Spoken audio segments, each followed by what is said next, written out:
Welcome, welcome, dear ones, to day 2 of our tapestry painting experience in community, spirit, science, somatics. We're all here exploring together. I love spending this time with you and with my sisters here in studio. It just feels so amazing to be with you in this way. I just want to welcome you into this day and invite you to just land in your physical body and in your energy body, and to just gently bring your awareness to the centers that we started with yesterday, with our heart and our brain and our gut and our pelvic area, and just bringing our attention there as we allow that coherence to recalibrate. And it's wonderful because once you start doing it, then you can just do it so fast. That's what I love about it. It seems kind of complicated at first, but then once you get the hang of it, you can just instantly get the whole thing going so quickly. I love that it's accessible and available, and that it has this sort of logical flow through the system. So we just create that coherence. And in our community, one of the things that we notice is that when there's greater coherence and we're in the creative process, that we receive something we call clair consciousness. It's a made-up word, but it's connected with all the other clairs, where you have a capacity to see, hear, smell, see, and know. It's like a kind of a gift that some people are born with, other people develop. In our community, the idea of developing a kind of personal gnosis, a capacity to know what you know about you. That's one of the things we're motivated by here, because sometimes it can be hard to know what you know. It can be challenging to get access to your own content and your own information. But when you're in a space of clair consciousness and opening up to that and know that that's a possibility, then we can start to hang out in that space. And once we start to hang out in that space, we can understand that the quantum canvas that's in front of us can actually be playing out potential scenarios in our life. We can wipe it clean from what it's been showing us and then ask what wants to be revealed. It's still this invitation energy of like, what wants to be revealed here? And waiting and looking and anticipating and saying, Enseñame, show me, show me, show me what wants to be revealed. And we can do this to be in a space of almost a divination space, but we can also work in this way in a kind of a manifestation space where we're allowing our desires and our pathway to our desires to also be revealed on the quantum canvas. The number of times I have painted toward what I wanted to create in my life is numerous. When I was hoping for my mate with Jonathan, I knew I had to repair my heart. So I started with a series of paintings with these hearts that had those little wounds all over them. And I was very, very symbolic. And that was in 2011. I had never been as literally symbolic as I was at that time, where I was putting in the feeling of the wound. I was putting in the feeling of desire. I was putting in the number of years that I had been on the planet. I was really including, not just metaphorically, but quite literally, my heartbreak, how I felt. I felt devastated, and I didn't know how I was going to get out from where I was. When I painted those paintings and did the stories to go with them, when I finally felt ready to call in love, I added 2 hearts. And I actually painted them being stitched with a red thread. I noticed that both hearts had scars and wounds and challenges, but I brought them together. And in that, my spirit became prepared to call in my love. But it wasn't ready until I had done the work before, and it wasn't ready until I had actually done the painting. It was the painting and the felt sensation brought into the painting, which I feel prepared my spirit for what was going to come next, but not just wait, then also to take action on what was next. And I'm sharing this with you because as we go forward in our co-creatorship, it's not passive, it's active, it's catalytic.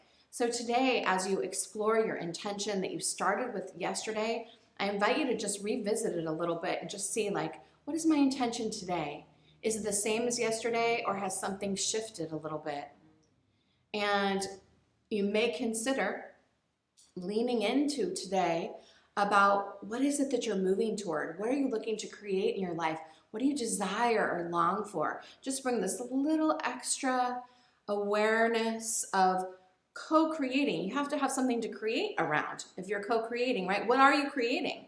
I mean, that's the question of today. What are you creating? What are you being a co-creator of and with and how?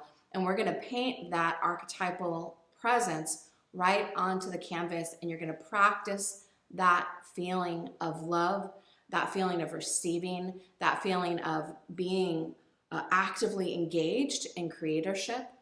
It's a sensation, and most of the manifestation technologies and teachings talk about the sensation that you create. But with us, we are creating the sensation, and then we're creating the image, but then we're not attaching to it as if it's a command or an affirming something that isn't so. It's more like an opening up to a potential, that I am making myself available to receiving, that I am opening to the potential of whatever it is that I'm working toward. In MUSEA, as you know, we have our museum, our physical museum and our virtual museum. I prepared myself to be open to receiving and creating, co-creating the museum for years and years and years. I did paintings about it. I did drawings about it. I have a whole vision plan called The Woman Who Gave Birth to a Museum. I held space for years toward that potential, but didn't act like if it wasn't happening, somehow I did something wrong or my prayers weren't answered or I wasn't manifesting good enough. It was like I was creating a condition in my field of that potential and then trusting what came across my path as signs toward or away from it. And with the advent of 2020 and needing to close the physical space, even though we've had to show up this whole time, we, along with the incredible members of our guild, created the virtual museum, which is now such a gift because it's not dependent on this physical space anymore. And it took a whole direction that it wouldn't have taken without it, right? So there was this constraint of not having the physical space be the place, but I didn't need to let that be, oh, look, my plans are dashed. It was like, what wants to happen now? How can I show up? I want to be a curator. That's my co-creator archetype. How am I going to be a curator? What does it look like? Who are my peers? And we actually moved forward with a vision to create the co-curators, a team of specialized guild who wanted to work with us to create this museum. All of those were potential conditions. I drew them out. I painted them out. I made videos about them. I called meetings about it. I budgeted around it, around something that didn't exist at all. We did not have a team to do that. We did not have funding to do that. We did not have a virtual museum website. And so I'm sharing this with you because it's engaging in co-creatorship toward what you want to see have happen in the world changes the state. And we talk about this as a field condition. And when you're working on a field condition that's individual, so there's my personal field condition, but when I called the circle to say, let's explore what it would be like to form a co-curator team, they also engaged in their field condition. And then our bubbles overlapped, and then we created it. And we create it still day by day by day from love, from the desire to share the work. And now we have close to 700 members, and it's just a year and a half later. And we had how much money for funding? That much. We didn't have anything for that in our not-for-profit. But here we are all this time later doing what we're doing. I'm sharing this story of absolute victory with you, which is shared with the entire community, because I want to encourage you to dream big. I want to encourage you to practice into feeling something big.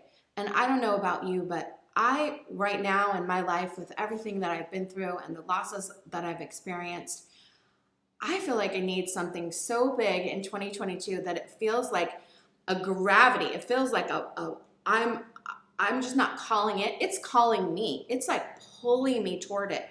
And that feeling is the same feeling I had when we created Color of Woman, when I created my books, when I opened my gallery. It was this feeling where I almost just had to participate in the force of flow. I wasn't pushing it. I was actually being pulled by it. And it's not like it happens all the time and about everything, but it's a big feeling. And so many women that we work with don't have that big feeling, or they've had it and then they didn't get what they thought they wanted. So then they're like, well, I must not be very good at that. Look what keeps happening for me. So as a community, if we're all conscious of creating field conditions of potential and then engaging in responsible co-creatorship, what could we create both individually and together? And how do we create an opportunity for that big feeling? And it feels like gravity. It feels as natural as gravity holding me to this earth. To that call feels natural. I'm not manifesting that call. I'm not inventing it. I'm not fabricating it. I'm actually responding into the potential by choice, and I'm leaning in. And most of the instructions for how to be with it are revealed on the path, not in advance. They happen while I'm flowing. And sometimes it feels like a really wild ride because I have no idea what's going to happen. But my job is just keep saying yes. Just keep saying yes and practice discernment along the way. What if today in our tapestry, you could open to the idea of the big, we opened to big love yesterday. What if we could open to the big feeling of creating the future that you hope to see for yourself and in the world? And you can interpret it any way you want. We won't be talking about it that directly all day long, but I just wanted to make you aware of the idea of a field condition that you create around yourself and in your bubble. You feel that in your body. You identify with that flow and watch for it as you explore the possibilities. We're not going into the past at all today. We're going solidly into the future. But what is over there in the future that makes you want to lean in? And I'll say that doing things like creating the museum or creating the Prisma practitioner training, it feels similar to falling in love. So if you're looking for what is the feeling, that call, that falling in love, watch for it. Like, oh, I think I just felt a little bit of it, right? You're just looking for like, what is that feeling? And you kind of go, oh, I think I just felt it. Oh, wow, when I made that brushstroke or when I saw that person talk or when this happened. So you're watching for the shift in a field condition that you can create with, because it's co-creator, not individual creator, it's co-creator. So you're actually collaborating in tandem with the field of the world in absolute sacred reciprocity and also responsibility. So we'll explore that a little bit in our time today. But we're going to now begin with one of my practices that I've had for over 20 years that started with my teacher, Suhoya Sellers, called Red Thread Cafe. I feel like we should like cue some sitcom music. It's the Red Thread Cafe. So Jonathan, would you like to join me for some cafe?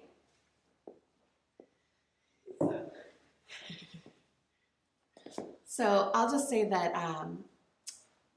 cafe is something that Jonathan and I do every day. And if we have an early day. It's my lucky day because this is like my second round. Welcome. Yeah, by the bottom of this cup, I'll be, jackrabbit jumping out of this place. Coffee was great. It was really great. So cafe we do every day. Mm-hmm.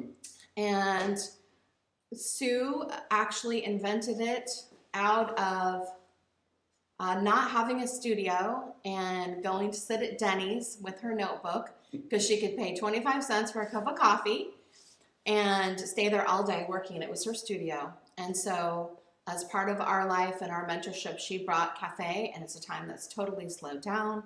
It's non-technology based. There's usually coffee or tea, and there's spontaneous conversation, poetry, image, dialogue.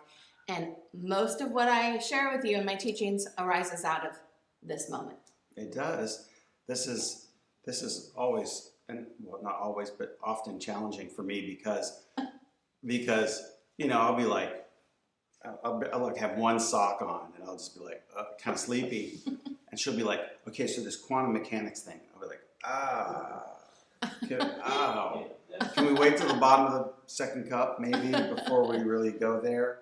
But and you know, cafe is a movable feast, right? Obviously, we can do that anywhere that we are, and it doesn't have any rules. It's non-conforming. So the thing is, there's usually questions and answers about circumstances or business or school or home or anything else, and there's no topic off limits.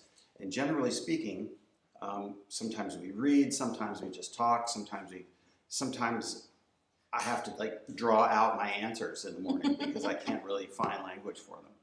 So, but it's primarily, in our case, primarily a way to focus on one another in the morning, right? It's to say, I don't care what's happening out there because it's going to happen no matter if I get upset about it or not. It's all out there. It'll wait. It's going to wait on me. And so even if it's 30 minutes or hopefully something like an hour, it gives us time to focus on one another and be in relationship to one another. There's this crazy thing. We'll actually talk to one another. And like, it's a and a lot of revelation. people like, oh, did you see your wife? Oh, she was asleep. Right? Did you see your wife before you left this morning? Nah, I don't. But so we've made a conscious choice to engage each other when arguably our imaginations are the most fresh and we have potentials that arise that might not normally. Because at the end of the day, it's like, oh man, ow. Like all I want is give me a glass of wine, let me sit down and let's be quiet. But in the morning, I'm ready to yak away. So much of what we bring to you starts as topics in cafe, and we watch for what lights us up, right? We watch for, oh, that's cool, let's talk about that. And we have a society level membership in MUSEA called Imprensiva, and those are also sort of spring ups from cafe time, topics that feel really important to us. And we explore everything from quantum physics to economics to cooking to sex, drugs, rock and roll, David you name Bowie. it. I still haven't got to do my David Bowie. Nothing's off limits. No. Ziggy Stardust. That's what I want to talk about. So. And here we are. So we thought we would engage you in cafe and include you to be a part of this. You could draw, you could do a little bit more painting, you could have a cuppa with us. This is the core practice of intentional creativity. This is it. This is the baseline practice. You might have expected something more dramatic or showing, but in this case, no. It's time with the muse. So I have a couple of questions that I wanted to ask Jonathan to share with you on behalf of the science of creativity. As you've noticed, I don't know what the questions are, by the way. No. You've noticed that it's really important to me to understand how it works. And I think the biggest reason is because I would love for the power of creativity to be normalized in the education and medical systems. I would love for it to just be totally normal, that this is what we do with our littles and our elders, because it actually works and it's not something weird. It has nothing to do with whether you're talented. Like, it's just normal that we make art to discover who we are and heal. I mean, it's just... It doesn't require money. It doesn't require any of it, right? I mean, this is it. Yeah.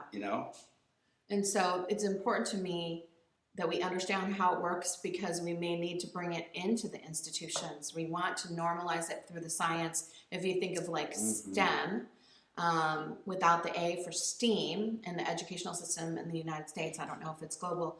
If it's missing the arts, the other areas don't mean as much to the youth. And just think, it wasn't that long ago the art was so primary in the school systems, and now it's not. And it's I think it's a tragedy, actually. So all of the exploration about the science is to normalize it, also so that you can do it again and again. We don't want it to be just in the mystery. There's plenty of in the mystery with art making, but the reality that it works and how it works doesn't need to be in the mystery, because it's actually pretty scientific. So I know from 25 years of this and a good 15 years of teaching creativity that I have witnessed pretty miraculous healings and breakthroughs through the process that we teach. In the beginning, I was like, whoa, what is happening here? And something is happening when someone's at the easel working on an image and working with a story. What might be happening for them physically? Well, I just want to mention one thing about that. So it's one thing to experience it personally. It's another thing to sort of teach someone or do a process with someone, and then it's interpersonal, right? So the person next to you is getting a result, not the same result as you, but their own result, and then all of a sudden you realize, wow, I'm in a room with 20 people and I'm coaching them or facilitating them through this process as well. Now it's transpersonal. So it doesn't, the locus can bounce around and everybody gets a result. The problem science has with a lot of this is that every result is different. You know, individual results may vary, right, by customer. And so your question more specifically though, how does healing work with this? Well, when someone's painting and working on a story, what about that from a physical perspective could be healing? Okay, so first of all, I think we need to start with the definition, right? And the difference between healing and curing. Heal and cure, two different things, right? So cure is like make it go away, right? But a lot of things can't go away or don't go away, right? Or shouldn't go away. Or maybe even shouldn't go away, right? Because they may not be able to be cured in the world of toxicity that we actually walk, breathe, and eat in every day. Some things aren't going to get cured, but they can have a potential to heal. And the big key between healing and curing for me, and I think because of intentional creativity and the process of making art, is that you change your relationship with that which is whatever it is that you're working with. Something, a condition, it could be mental, it could be physical, it could be emotional, it could be spiritual, it could be any condition that is causing you to depart from the center being homeostasis, which is alive and balanced, right, in all areas. Anything that departs you from that stasis is an illness, right? So whatever that illness is in relationship with you whether you like it or not. It's like if you have a cold, you got a cold whether you like it or not, right? It's there. So I may not be able to cure your cold, but I can change your relationship to what it is that's happening. Art happens to be the modality that we use. So a lot of times people will say, well, you know, you're an artist, so your wife, she's a painter. I'm like, yeah, she paints. But what we do is we actually teach leadership. We teach transformational, emotional psychology topics, personal self-development, internal growth, relationship and perception changes, right? We teach all these things. We happen to use painting to do it, right? You could do anything. You could make pottery, right? You could write, you could make film, you could do anything. But the point is that you are collapsing, as we learned yesterday, you're collapsing energy into form, and you are using this process to reconstruct neural patterns, legitimate, real nerve matter in your brain. You are repatterning or re-entraining those neural bundles to perceive and act a different way, and this is the methodology that we're using. So the answer is that it has the potential to change because of that field state that you're creating, and within that field state, you have an opportunity to change your relationship to how it's affecting you, and that it has sort of a real-world result, which is in fact your brain rewiring, rebundling, recycling nerve synapses. So we can talk about that more if you like, but that's how this potentiality arrives, by creating art within it. By creating, generally, within it, you are now setting up probability instead of a possibility, so there's that collapse, and from the probability, you're crossing the veil with actuality. So from a purely heuristic numerical standpoint, possible becomes probable, right? Probably. And then when you pick up the brush, it's on. Yeah. That's actual. Yeah. And so your body knows the difference. Right. Because we've sat in tons of classes. Everybody's sat in tons of classes over time. You're like, yeah, okay, go out there and go get them and change your state, change your mind, and okay. It's all mental. It's all the work's going on up here, and you walk out of the room, you're like, what'd you learn? Well, and you kind of parrot it back. But if you do what you did yesterday here, right?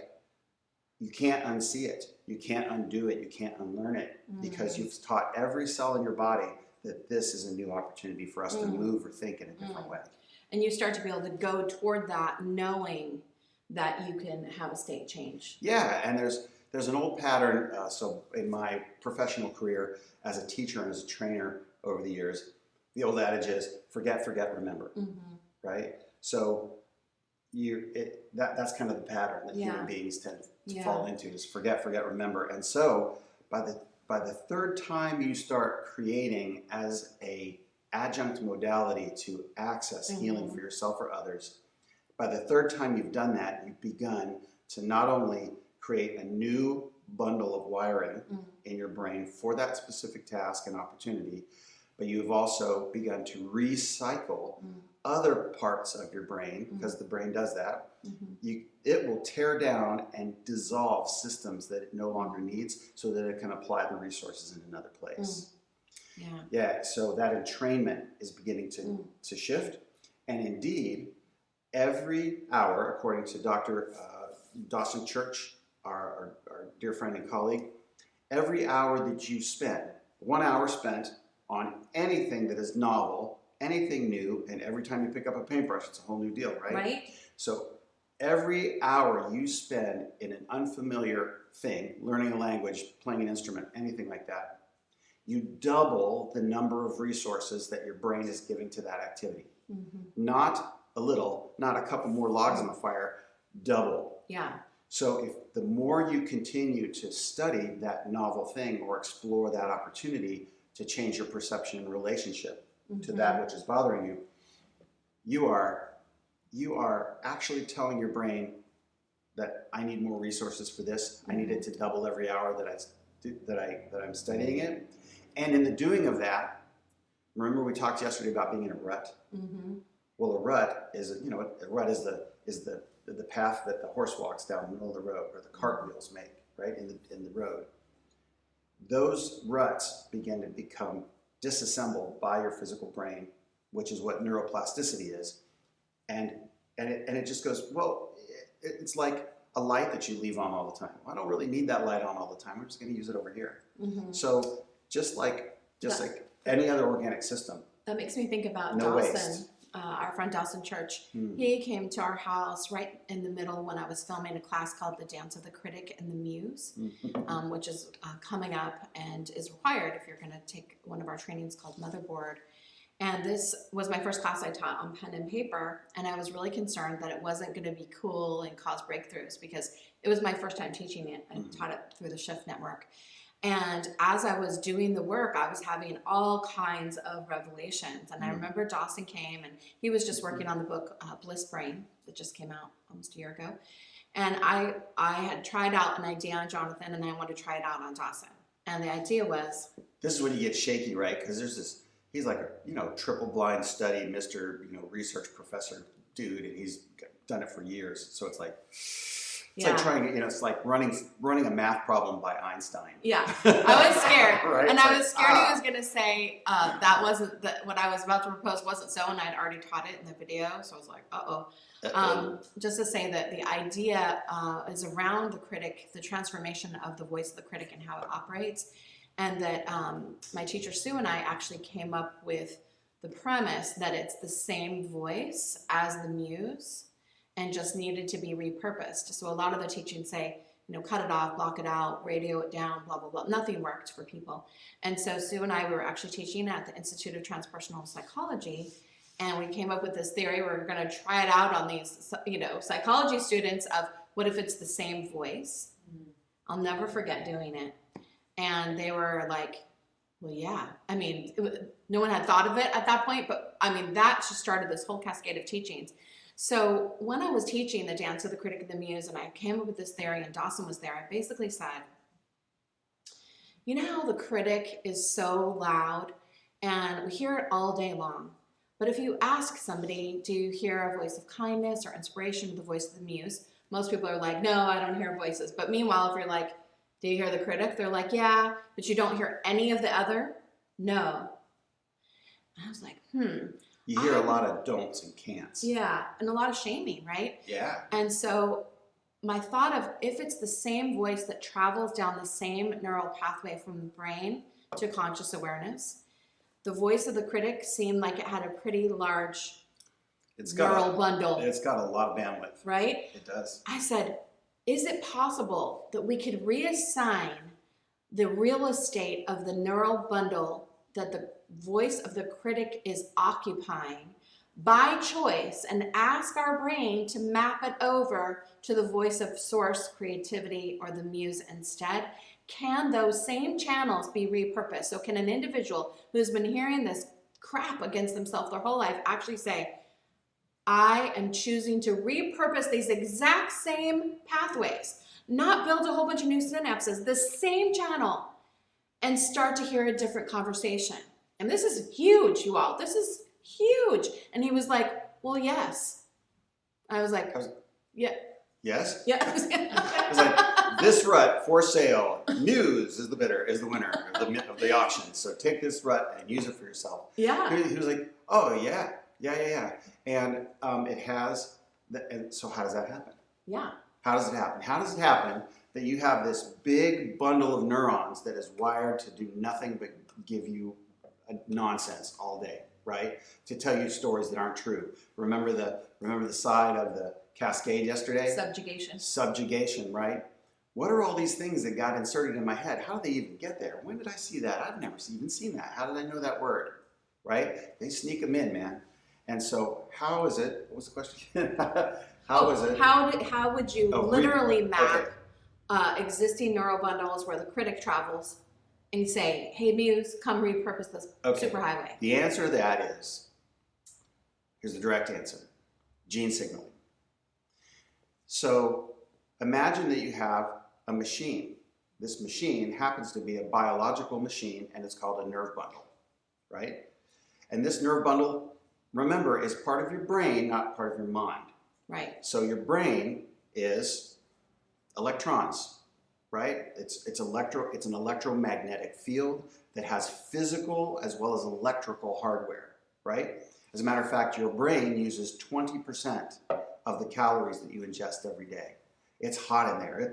There's tons of blood moving through there. It's crazy, right? And it does it all in the dark, right? And counts on the external sensor package to give it the information to make decisions with. So this neural bundle is hardware, right? It's like a computer. Okay. So, right, it has the program, it runs the program. That's all it's been trained to do, is run the program. Your mind, if your mind perceives a state change and the capacity to do that, your mind will give instructions to the brain that says, we're not using that machine for this anymore, we're using it for that. That's right. Right? So it can literally tell the genes that exist in every cell in your body, the genes that are responsible for the neurochemical bath that creates the condition within which your body has emotion and feeling. It can change the neurochemical bath around that bundle and give the genes instruction to do something different than they were a minute ago. Now, incredible. It may not be instantaneous, but here's the thing. All those parts and pieces and those mechanisms are all quantumly entangled. So that message can arrive before you're cognitively aware that it has. And before that you've actually done the work. So here's the rest of the class. It's preconditioning.